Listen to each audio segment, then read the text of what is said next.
place for reparation, and what are these mechanisms? Yes, there are reparations that are put in place from the international level in terms of international law, and also within the United Nations. There are quite a few, right? It's not just one. So I can just go down it gradually to just give you an understanding. The first one is from a legal perspective, it's law. As you know already, that law is the foundation of every society. And when you're talking about repairing for justice and all of that, laws play a very key role there. So it's important that we recognize that that also is there as one of the mechanisms that is there that we have to utilize. Right. Then there is national legislation that are within the different countries, even within the United States and so on, that you know one can apply to address that issue. It also requires a budget to be able to facilitate and finance all the different aspects of it. Internal cooperation is important because you know in these societies there are different political parties, associations, organizations, individuals, and so on. So that internal cooperation is necessary, that unity.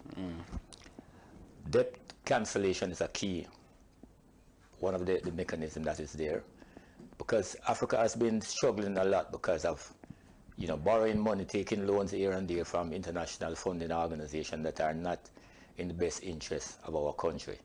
So that is also another mechanism that has been put in there to address that issue, so that there is some kind of equity and balance. The issue of technology transfer is also another mechanism that are placed in there to ensure that we are on par with the rest of the world by having these technologies transferred here. Land restitution, we have lost a whole lot of land as a result of slavery and colonialism and all of that. So that needs to be restored, right? There are so many issues where that is concerned now. Cultural artifacts that was taken out of Africa, which was very sacred and personal to different communities, that was help keeping a certain amount of balance within that community. So all those we are actually looking at from mechanism standpoint as well. Social groups need to be involved. That means you're talking about the faith-based organizations, different social groups and institutions.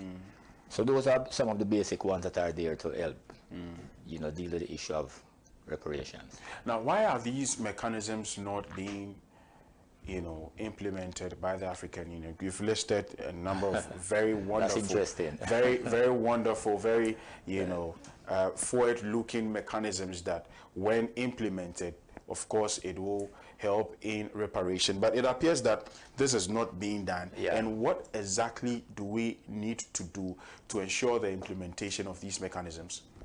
Okay, the first thing is that we know that the African Union has a history of lack of political will. The lack of political will to institute so many different things. There are other things in the past that the African Union was supposed to address and deal with, which they haven't dealt with. So it's a tradition within the African Union that needs to be rectified. So as a result of not having that political will, lack of unity, and we go back to Dr. Kwame Nkrumah. That's why Nkrumah was emphasizing the need for a united Africa, because you cannot gain your strength and your power by fragmentation and bancalization of these small nation states, right?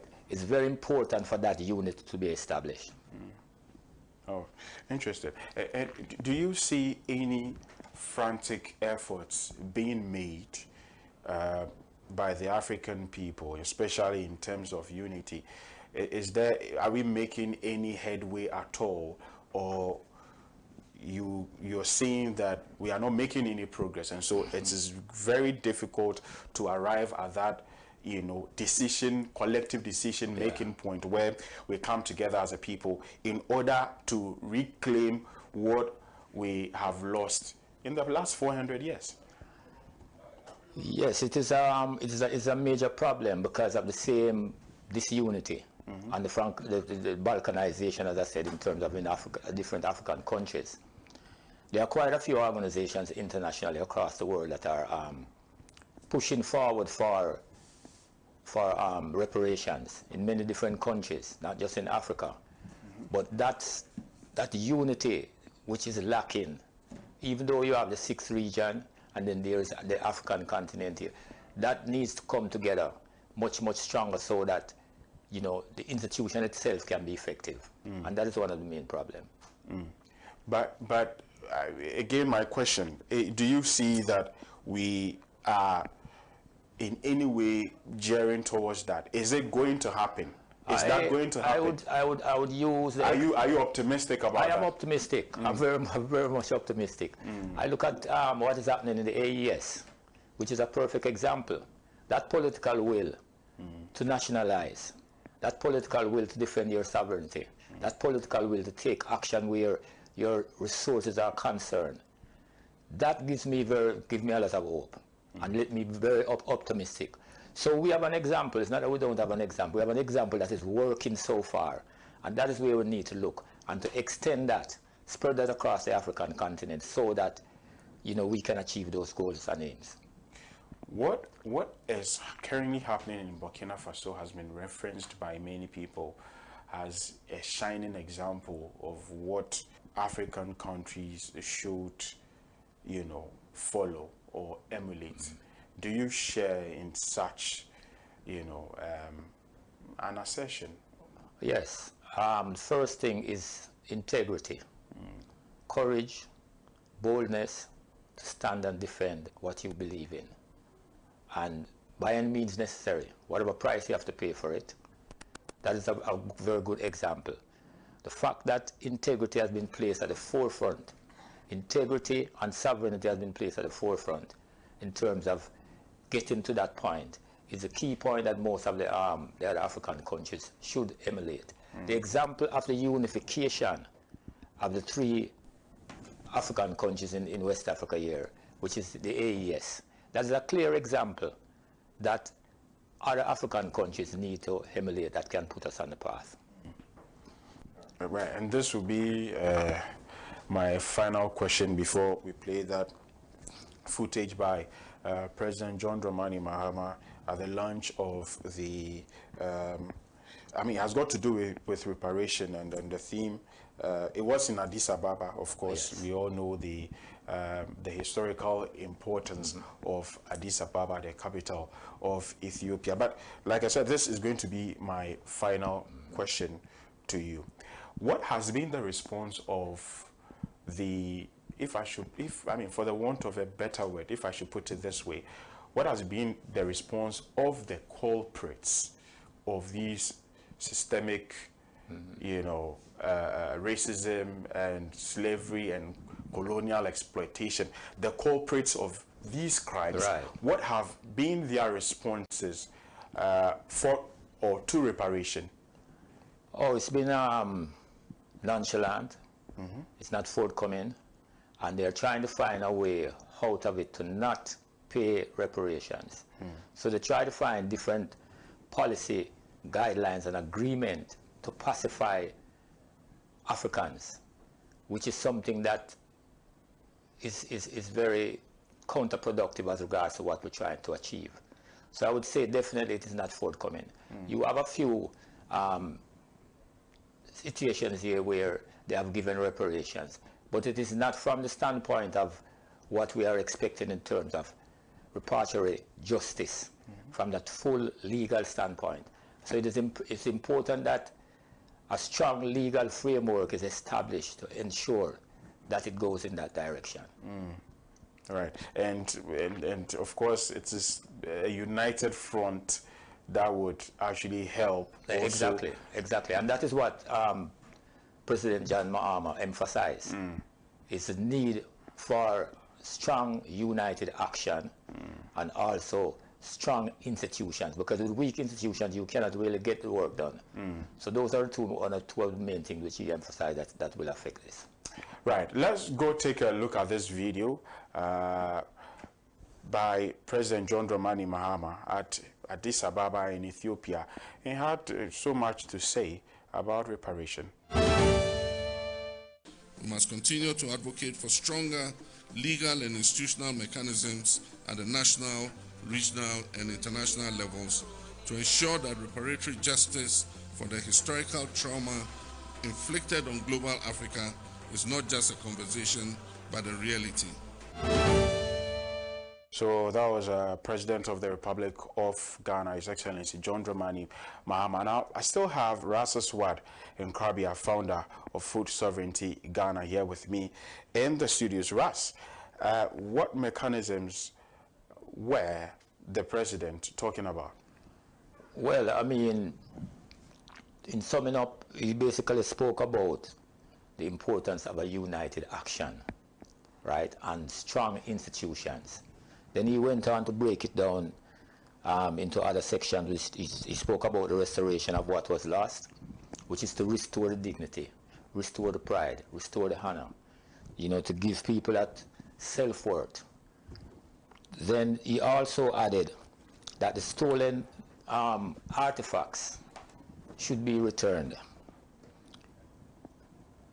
Unfair, he made a lot of emphasis on the issue of unfair trade agreements, which has kept Africa down, and one of the reasons why we are in the economic state that we are in, of having to take some of these loans.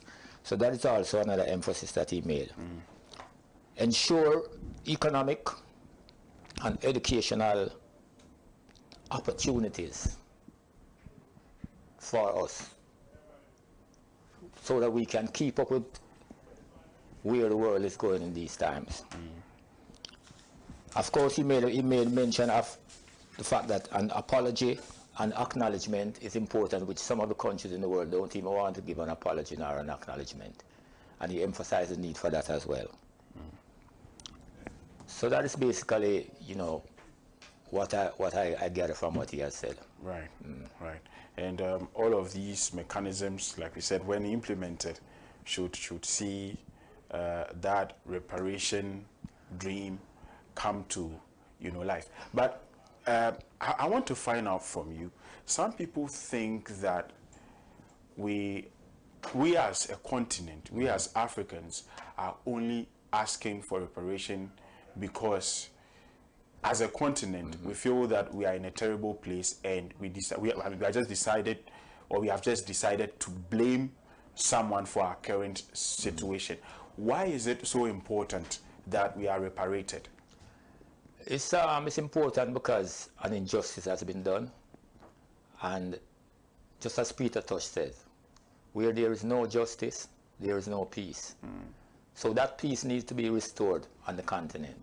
Secondly is that we have lost a lot economically, politically, socially, and that needs to be restored so that Africa can gain its strength and its power in moving forward. So we have a lot of baggages from slavery and colonialism that needs to be thrown off our backs so that we can focus on our fundamental issue, which is peace, prosperity, and success. And should it also be, and should people also see that reparation is not a favor being done the African people? Certainly not. Certainly not. It is a right. That is the reason why it is accepted and taken up under international law as a just cause. And it's from that standpoint. And it's not just about money, because the money cannot restore those lives that has been passed, that has been passed on as a result of slavery and colonialism. But the other aspects of it is very, very important. Right, right. Thank you very much, Ras Aswad Nkrabia, for your time. Ras Aswad is the founder of Food Sovereignty Ghana. We are going to play a short documentary to further expand this conversation.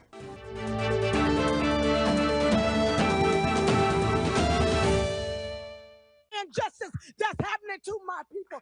At a public meeting of the Reparations Commission, people spoke out, sometimes passionately. Our ancestors helped build this country. African Americans, Black people, whatever you want to label us this time, we're on an island of destitute, despair, amongst the sea of abundance. True liberation starts with money. The AB 3121 Task Force meeting is now called to order. The task force was set up by the state legislature in 2020 to develop proposals for compensating California residents who are descendants of enslaved people. This task force is designed to examine the harms associated with the enslavement of Black people, African Americans in this country, as well as the legacy of the harms of enslavement. What do we want? Reparations! Advocates say reparations would not only be for slavery, but the century and a half of racism that followed. And we think about over time, whether you want to start with the Jim Crow laws, whether we want to think about moving forward with the redlining with real estate, the horrors of discrimination, segregation, all of those things followed slavery and have continued, I think, to plague us through today. Economists consulted by the panel estimate that the cost of compensating California's black residents could top $800 billion. That's 2.5 times the state's budget for this year. The task force chair says reparations may not be limited to money. The recommendations for reparations must include compensation, restitution, which accounts for stolen land or stolen wealth, stolen opportunities, rehabilitation, free education, free health care is examples. I'm not saying those are going to be the final recommendations. Cash reparations are not unprecedented. The federal government has paid some Native American tribes compensation for land improperly seized from them, and in 1988 paid $1.2 billion to Japanese Americans interned during the Second World War. The task force would like to hear from everyone. All right, welcome back from that short breather. If you're just joining us, this is still Progressive World here on Pan-African Television, and we are still having that very important conversation on reparation. And we have been joined via Zoom by Imani Na Umoja of the African Party for the Independence of Guinea and Cape Verde. Many thanks for joining us. Right, so straight away, I'd want to find out from you. I understand you have been doing so much for that cause of reparation. Tell us exactly what you have been doing in your capacity as somebody who is so passionate about seeing particularly people from the African continent reparated for the injustice done us for several, centuries. Well, the very first thing that we have been doing to make sure that we can repair the damages, first of all, to make sure that our people are in a position of power. And the way that we understand from people like Kwame Nkrumah, the founder of the Republic of Ghana, the greatest Sajiko, as well as other contemporaries of Kwame Nkrumah like Ahmed Secretary of Guinea-Conakry, and of course, Amilcar Cabral, not only of Guinea-Bissau and Cape Verde, but one of the founders of the movement for the liberation of the popular movement for liberation of Angola, as well as a great strategist, anti-imperialist. We understand that our people have to have a position of power. We don't have it right now. And when you have power, then you can demand things like reparations. The war is not over yet. Our objective is to have one unified socialist Africa, but it has to be totally liberated. And we haven't arrived at that point yet. We made some progress, but we still have not arrived at that yet. We still suffer from neo-colonialism, which is causing many damages which must be repaired. In some cases, we're suffering from directed colonialism, as in Western Sahara. So we haven't finished our struggle yet there. But we understand that the first step is to raise the conscious level of the masses of our people. I'm not saying that we're starting at zero, because a lot of work has been done. Even before Kwame Nkrumah, Amilcar Cabral, Secretary, and others, our people always resisted because we have culture. And our culture demands dignity. And as long as the people are occupied by slavery, by imperialism, by colonialism, neocolonialism, you're gonna have dignity. So those comrades who make the resistance, ever since the first step of the enemy on our land, raised to higher levels. They got to the point where we had parties, revolutionary parties, such as the PIGC. And these revolutionary parties still have a struggle to transform the population to become in the class that we call the people, those who are working to progress society. And we know we have to have organizations to do this. There are some who are looking at us right now who are not a member of an organization. This means we have a lot of work to do. There are some who are watching who are part of an organization and they know the difficulties of making sure that you keep the organization unified, that you open the doors for others to come in and make sure they are transformed and they become what we call cadres. Some people use the word caters. That is a revolutionary who is faithful to the program of our people, the program of our party, and who is able to deal with things like making sure you can keep unity inside of the party, which means you have to have tools to overcome the different contradictions. So this is an ongoing process that we're involved in. But to this point, I believe that we have made some progress. If you look at Ghana, for example, where you're living, or you look at Guinea-Bissau, where I'm living, at one time we were free, but then the enemies came and occupied our lands. It took millions and millions, not just one day, not just 1 year, not just 100 a year, not even 200 years, 300 years, 400 years, more than 450 years, taking us to 165, about 65 countries outside of Africa, and then came back and occupied our lands and transformed where you live into be what they call the Gold Coast. And where I live, they call it Portuguese Guinea. That is to say that we're part of Portugal, even though we're far from Portugal.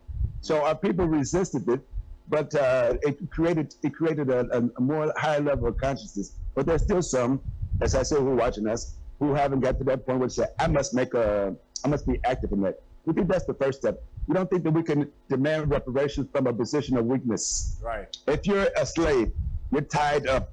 The white man is whipping you, or he gets another African who doesn't have consciousness to whip you. You can't just say, no, you got to give me reparations. You got to give me reparations. You got to get out of that slavery first. And then organize for others who used to be enslaved to have a power to demand it. Right now, we don't have that power. Unfortunately, we're on the way. We're not pessimists. We're moving forward. Right. Traitors among us. Yeah, we still have outside enemies.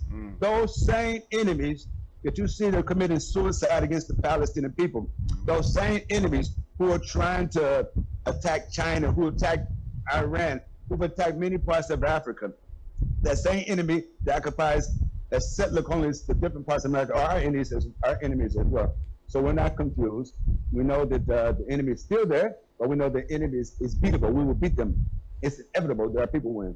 Because we have out of the 8 billion people in the world, at least 7,900,000,000 and something are on the side of justice. It's just a matter of time and struggle and sacrifice to get these more than 8,900,000,000 organized to the point where we are more organized than our enemy. And it's coming, which is why the enemy is desperate. That's why you see them bombing everywhere. Right. Imani, so when we get to that point where we have power. Right.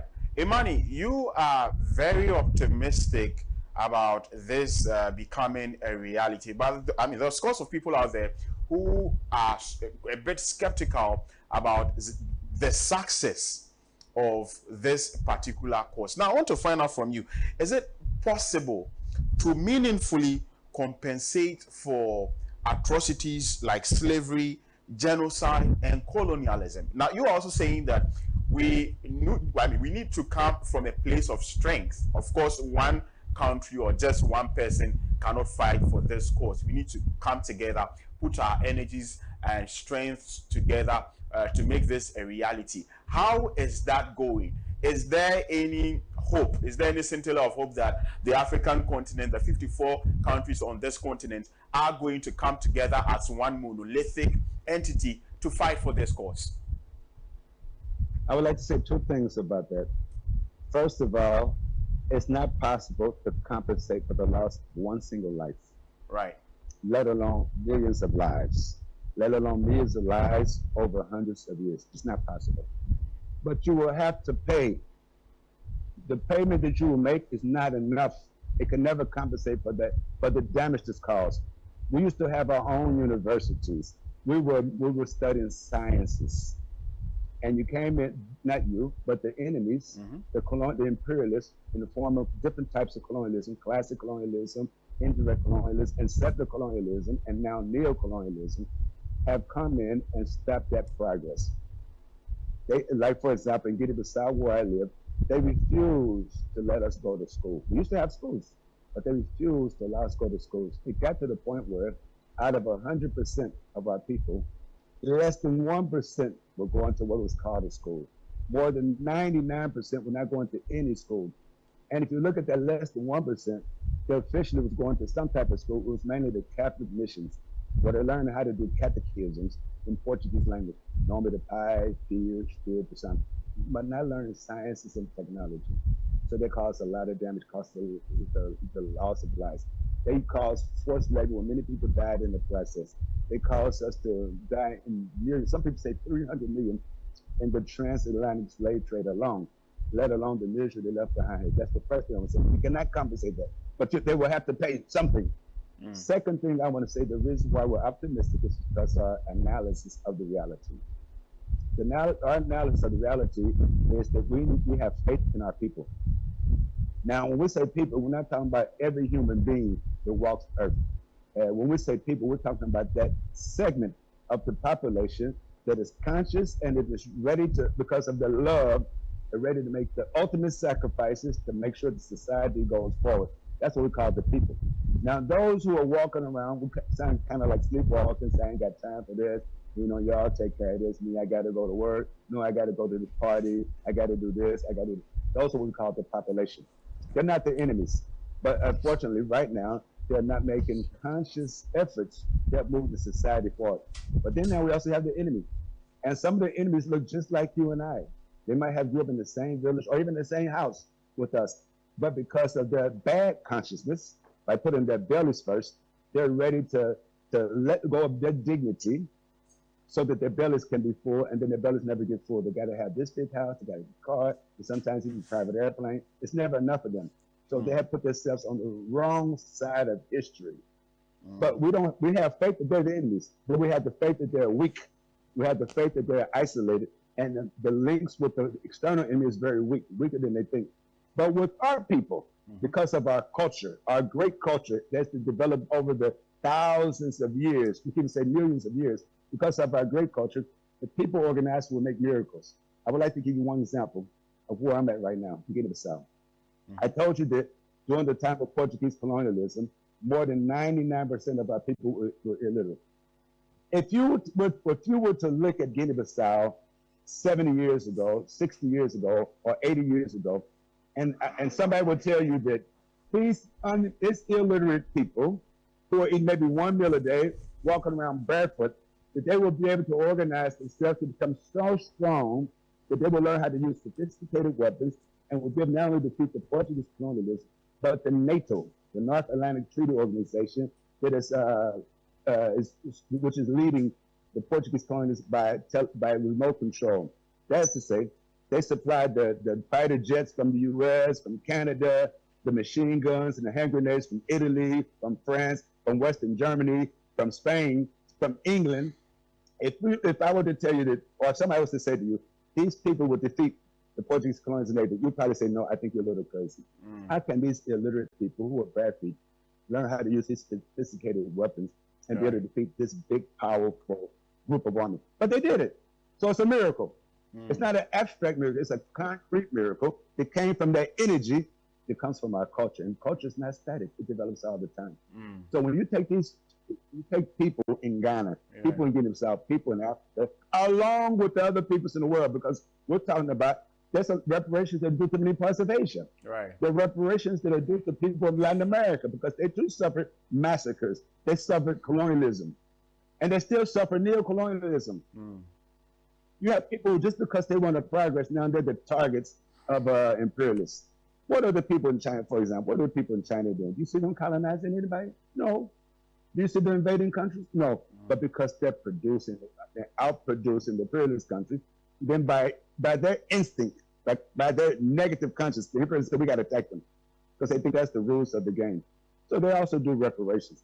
But now, to walking together, we Africans, first of all, as I said earlier, we got to be an organization that is seriously organized with serious structures, that has discipline, where those of us who have this love for our people are examples inside of these organizations, and we have to bring these organizations together. It's inevitable. It's happening though because our culture points that way. If you look at the history of our people, like in Ghana, for example, or here in Guinea-Bissau, you'll see that before colonialism, before slavery, our people, our aggregates were becoming larger and larger and larger, the family to the clan, to the tribe, to the empire. By our own evolution, we would have unified Africa. But unfortunately, the evolution was cut short by the invasions. So now it was the job of these same people, these almighty people, to make sure that they organize organizations that are manifestations of our culture, to make sure that we would get the external enemy, the colonialists, out of our lands, so that now we can proclaim a state, the state of Ghana, the state of Guinea-Bissau. And now these states have the responsibility to make sure that we organize our peoples into nations. Because we might say the nation of Ghana, the nation of Guinea-Bissau, but it's very arguable that we actually have a nation of Ghana right now, a nation of Guinea-Bissau. Right. We have more, we're more like, we have a state that's in the process of organizing a nation. And as Kwame Nkrumah so clearly said, it will be the African nation. Right. Without any boundaries. Right. And from a united Africa, it'd be the most powerful base in the world. Right. So when you demand reparations, you don't beg for reparations, you demand it. Right. Imani, let me find out from you. Why should people or this generation who may not have had, or generations of these countries that enslaved the African people, this new generation, why should they be the one to pay for the sins of their forefathers when they argue that they had no direct role or they played no direct role in past injustices done us like slavery and colonialism?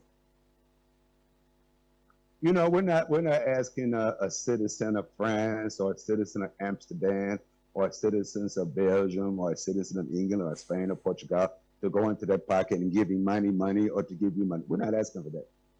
We're saying that when we get to the point of power, which we will get to, it's inevitable. You can't stop it. We get that power, we're going to demand that those states pay reparations to the African continent. Just like we know that the Asian countries will demand that they pay reparations, and the Latin Americans, all the American states, because North America is still occupied by settler colonialists. I just came back from Europe yesterday. I was in Brussels, Belgium. I was in Amsterdam, and I was in The Hague.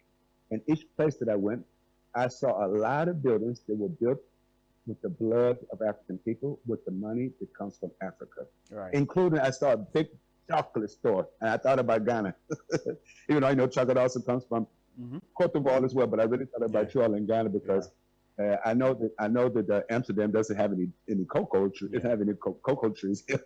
They got all this chocolate, but the streets were built from the resources that come from us. The buildings were built, and Belgium is a very small country.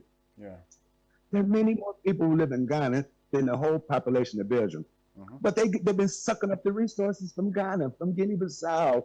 Look at the Congo, one of the biggest countries in the world, one of the richest countries in the world, while the people are walking around, up to right now in 2025, among the poorest of the people in the world in terms of their financial clout. So the populations of these Western European countries and the occupied parts of North America and the colonial parts of Southern America, neo-colonial parts of Southern America, they're still benefiting from the resources of Africa. And worse than that, they use the money from Africa to buy these big weapons so they can come back and fight against us again. They use the resources from us in Africa and other parts of the world, but particularly Africa, to pay for those big jets that they're dropping bombs on Iran and dropping bombs on the Palestinian people. And the same thing they did with Iraq, same thing. No, I can't even list. It would take the whole program to list all the countries the United States alone invaded since the Second Imperialist War. But where do they get those resources? From us. Not to mention the fuel for the jets. They still get it from us. A lot of the electrical energy in France, it comes from Africa. It comes from the resource of Africa. Your neighbor right there in Ghana, Niger. A lot of the uranium, most of the uranium that they use for electrical power in France comes from Niger. But it's not just Niger. It's all over Africa. Even this little small country called Guinea-Bissau, we got more than 100 different natural resources, which are all strategic for construction, for energy, etc. And they're still stealing our oil. They're stealing our resources, our labor power. After they refuse to allow us to go to school, but we go to school anyway, those students graduate, They attract them to Europe to be their cheap labor, to be their doctors, their nurses, to be their construction workers. So it's going on right now. Well, every time you hear on the news about a boat or a ship where migrants were killed, it's because of this. Why are they going there? Because they don't find the jobs in Ghana. They don't find the resources in Ghana. So they go to Europe and get them. And on the way, they die. And those who make it, if they don't go to prison, they work for very cheap labor, maybe for a few months, and they don't have, they're doing a construction job. When the construction job ends, they're walking around looking for another job. And then not only are they facing the exploitation of that evil capitalist society that's implanted in those areas, but they're confronted by racism. And sometimes just because they're sitting on the street or walking down the street, they get arrested or beat up. If they're not killed, they're put in jail. And when in jail, they used to labor again. So they're still benefiting. I'm not saying that the average individual citizen, okay, you ought to get to put your money in your pocket, but the state that you're in, the state apparatus, the institutions, the banks that are there, the corporations that are there, are benefiting from the suffering of our people. Concrete, it's not abstract. They take it right now, as you're not talking, there are airplanes that are flying resources from Africa to Europe and to North America. Right now, as we talk, there are ships. Every means of transportation are taking resources, material resources from Africa. And as you're not talking right now, there are thousands of Africans who are on planes, on boats, on ships on their way to try to sell their labor to the same enemy. And then they use their labor again. And then sometimes what they do is because you're underplaced, say, okay, come join our army. And so the next thing you know, you're in the army of England, or army of France, or army of the United States. If you go look at that army, you see very few French people there, very few English people, very few citizens of the United States. You see mainly Africans from Ghana, from Mali, from Burkina Faso, from the Congo, from South Africa, from Sierra Leone, from Liberia, etc., filling up those armies. So it's us to do, we're the ones who are losing our resources, our material resources. They use our labor to get it out. We risk our lives to get it out. Look at all the people who died in the mines in Congo, not let alone South Africa and other parts of the world, Zambia, etc. And then when we use our labor to take the minerals out, we use our labor to put it on their ships, on their airplanes. They take it to there and they use it to buy weapons to bomb us. Right. Right. Imani, let me also find out from you. Can reparation truly compensate and close that wealth gap between Africa and Europe? Can it close that wealth gap between us and also pay for the many years of oppression, slavery, and of course systemic oppression, if I should put it that way? Can it close that wealth gap? In my opinion, from my perspective, it cannot close it. Right. But I don't even think it can narrow it. But what the most important priority for us right now is dignified African people. And when I say dignified African people, dignified Asians, Native Americans, etc., and even the Europeans who are exploited by fascism, by capitalism. But from our perspective as Africans who have dignity, who put dignity above all other things, the most important priority for us right now, for our dignity, is to make sure that we take control of our modes of production, the productive forces and the distribution of these resources. Because just the wealth and resources of Congo alone can feed all of Africa. But if you put together the resources of the Congo with the resources of South Africa, with the resources of Guinea-Bissau and Ghana, just these 4 countries, not only do we have enough to feed all Africans, but to pay for quality schools, for good infrastructure, to have these fast trains that are going throughout the continent, have more than 5G on the internet, even 6G when it comes out, and then beyond that, to make sure that we have the most advanced medical care, the most advanced housing, and have a surplus. Just these 4 countries alone, the resources from them, let alone 55 African states with 26 islands. So my brothers, my comrades in the audience, we want you to take just a brief study of the resources of Africa and with the people. One of the youngest countries in the world, which means that we have more than 50% or 60% of the African population is less than 35 years old. And schools are popping up everywhere, making sure that we transform this mass, this more than 1,500,000,000 Africans in Africa, as well as the more than billion something outside of Africa, because you all know that many of the Africans who are living outside of Africa is because they went there to look for resources. Now, as Africa comes to lift up, to rise up, to take power of Africa, then you know the many of them will return home. That's what they want. They want to be home in Africa. They feel better in Africa. And so they will also provide those resources we need. We have everything we need. The only thing missing is the critical organization of us. We have the dignity, we have the culture, we have the resources. No, there's no other planet, there's no other continent on this planet that is richer than us in Africa. And we have the examples. We have a Saji for Kwame Nkrumah. He's given us guidance, as well as others, even Yaya Santo. So our message is to know the reparations, even if they were to pay it, you cannot pay it first of all, but if they were take all the money out of the treasures of Western Europe and North America and send it to Africa, and still will not compensate for the damages caused. So we're concentrating because we have dignity. We're concentrating on we ourselves resolving our problems, and we do know that with the critical organization of our people, we will take control of our modes of production. It'll be us who decide what we're going to produce, how we're going to produce, and then make sure that we increase the technological and technical capacity of our people to make sure we have the proper instruments to transform the cobalt that's in the Kivu province of Congo. So we have our own, we're producing our own memory for our cell phones and for our computers and our video cameras. So we can now transform the different resources we have in Africa for the advantage of Africa. And we have a surplus without any type of external domination or any internal domination.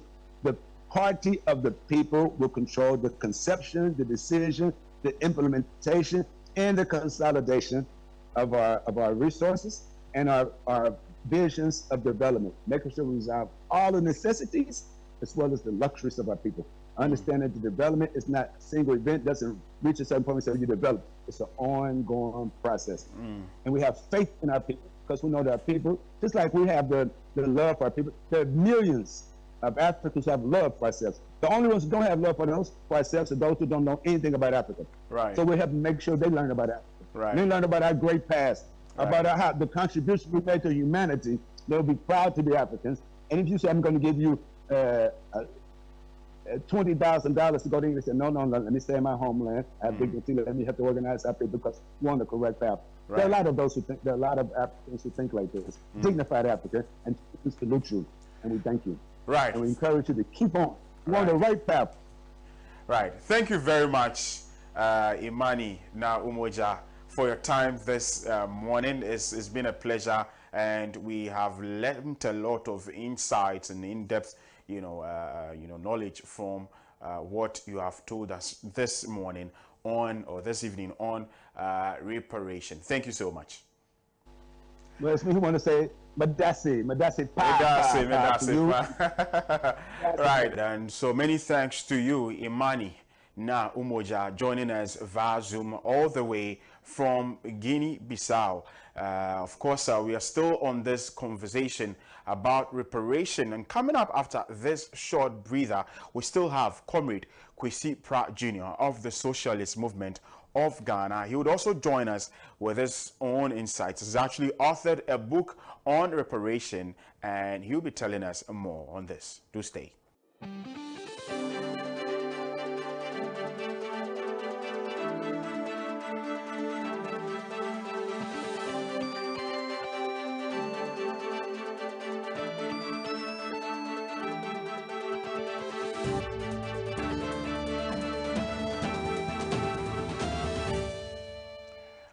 Right, welcome back. If you're just joining us, this is Progressive World, live here on Pan-African Television, also across 46 other African countries via satellites in some parts of Europe and South America. I've been joined by the General Secretary of the Socialist Movement of Ghana. He's also a member of the organizing committee of the Pan-African Progressive Front, and also has authored a book on reparation. The title is Reparations, History, Struggle, Politics, and Law. And so who better to give us a broader insight into this very important conversation? My guest is Comrade Kwesi Pratt Jr. Good evening, sir. Yeah, good evening. Right. I mentioned that you have actually even authored a book on this very important topic. Why is reparation necessary? Well, reparation is necessary first and foremost because our history has been a history of pillage a history of enslavement, a history of colonial domination. I mean, we the African people, both on the continent and the diaspora, are victims of the exploitation of the West. We are victims of a dehumanizing system of slavery and so on. And our current state of underdevelopment is largely the result of this history. So it becomes important to reset, you know, first of all, our social, cultural, educational, political, and all institutional agendas. And to reset that, we need to claw back some of what was stolen from us. We need to claw back all the things that belong to the African people on the continent and the diaspora in order for us to rebuild our institutions and reset ourselves. That is reparation. You may also want to look at reparation as an attempt to redistribute surplus value, the surplus value which was created by us, and which today is the basis of many institutions in the West. You know, the churches in the West thrive on our exploitation. The financial institutions, including the big banks and so on, thrive on our exploitation. The cultural institutions in the West thrive on our exploitation and so on. This is an attempt to take back what rightly belongs to us. It is not the end of struggle. Indeed, it is the beginning of another phase of struggle for the emancipation of the African people. Let me also find out from you, and I asked Ras Aswad and Krabia earlier on this show about what exactly we are doing to see this dream come to fruition. What conversations are being had and what frantic efforts are we making to ensure that reparation is indeed a reality, and not just something that we continue to talk about? What we need to do first and foremost is to mobilize our people. To mobilize our people to know our history. To mobilize our people to interpret our history. And to mobilize our people to struggle for a new world.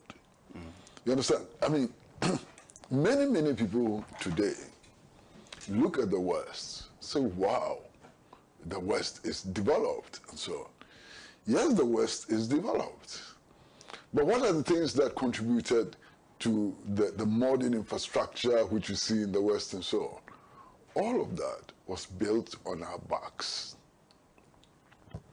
The capitalist institutions you see today, and sometimes admire and so on, they were built because our forebears were captured as beasts of burden. The best of our people, the youngest, the strongest, the engineers, the doctors, and so on, the scientists, were captured as beasts of burden.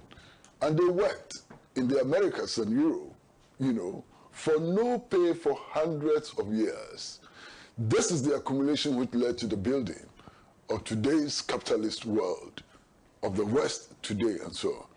And sometimes our people are told, you know, when we complain of the hunger that our people face, when we complain about the ignorance that our people face, when we complain about the lack of access to medical services and so on, we are simply told, copy the West.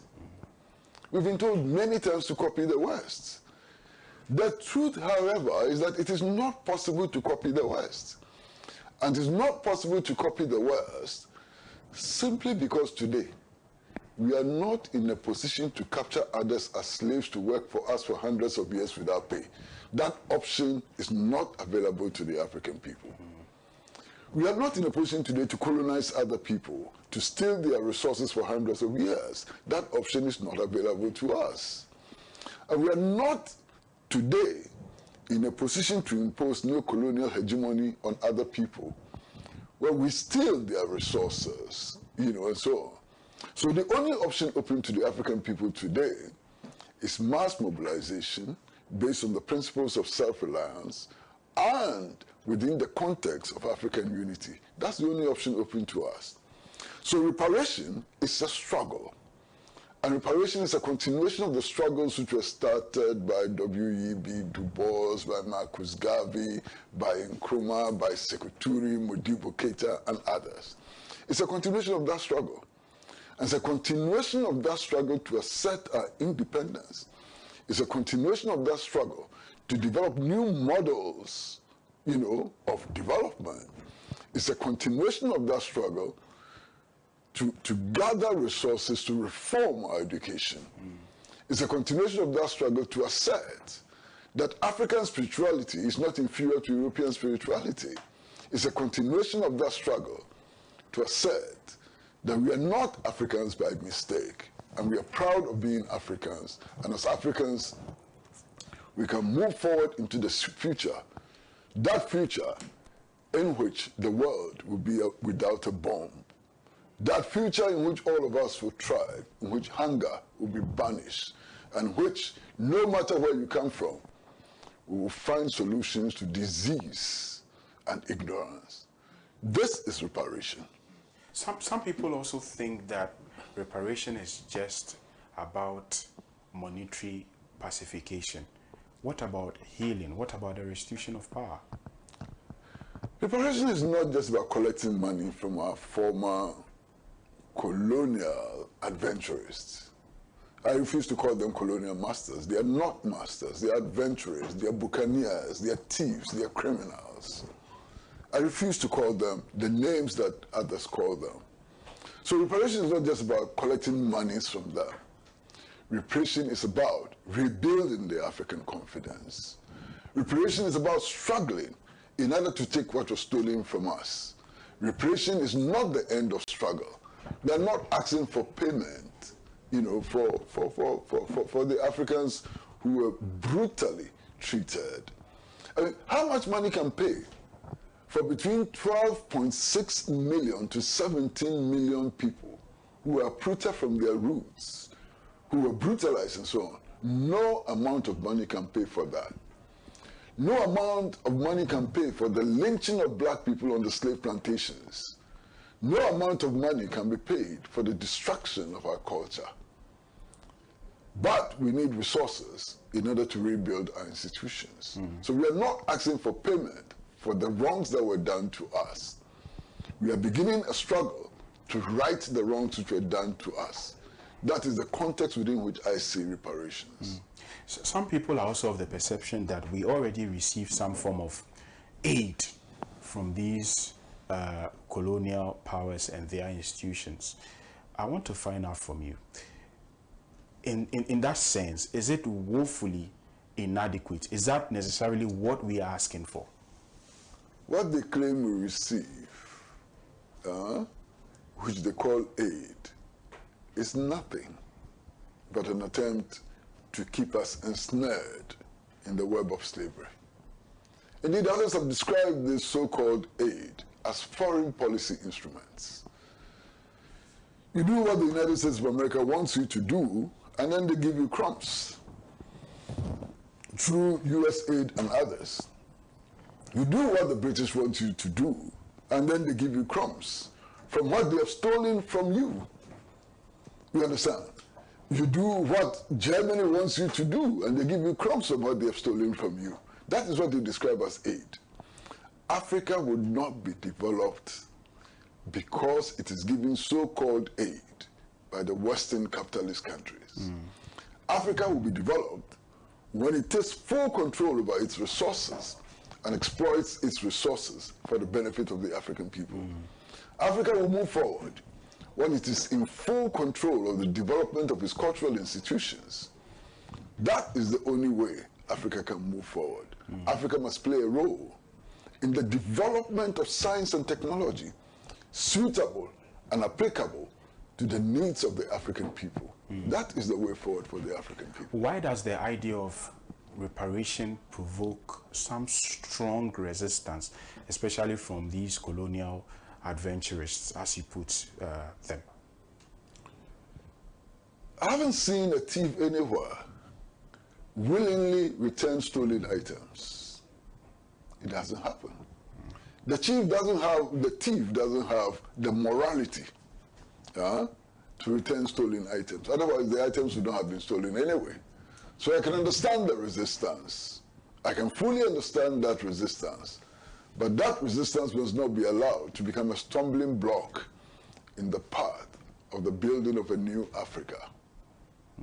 Is there ever, and this will be my last question, is there ever the possibility of Africa demanding reparation without first unifying its fronts, without a unified front? Is it possible that reparation may happen even without Africa unifying its internal politics? Africa is united already.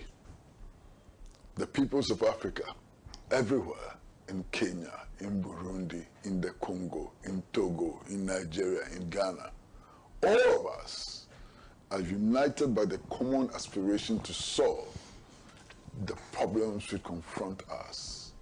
The problems of lack of access to social services, the problem of hunger, the problem of illiteracy, the problem of disease, and so on.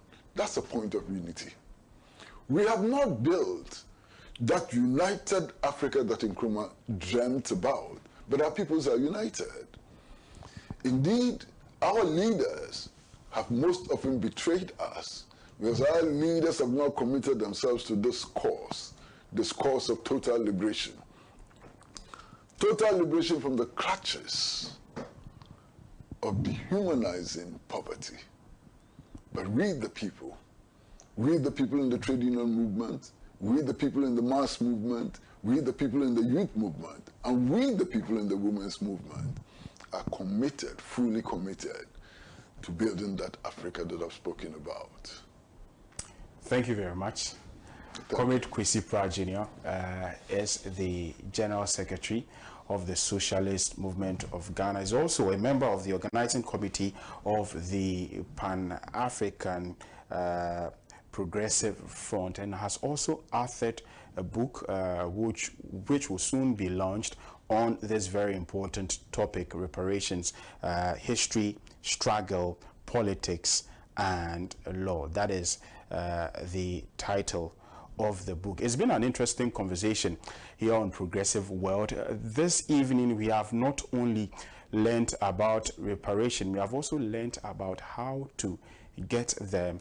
The very fact that also reparation is not a favor done the African continent. It is the justice that we deserve as a people. My name is Kwaku Alomaso. This has been Progressive World. Catch you next time. Bye-bye.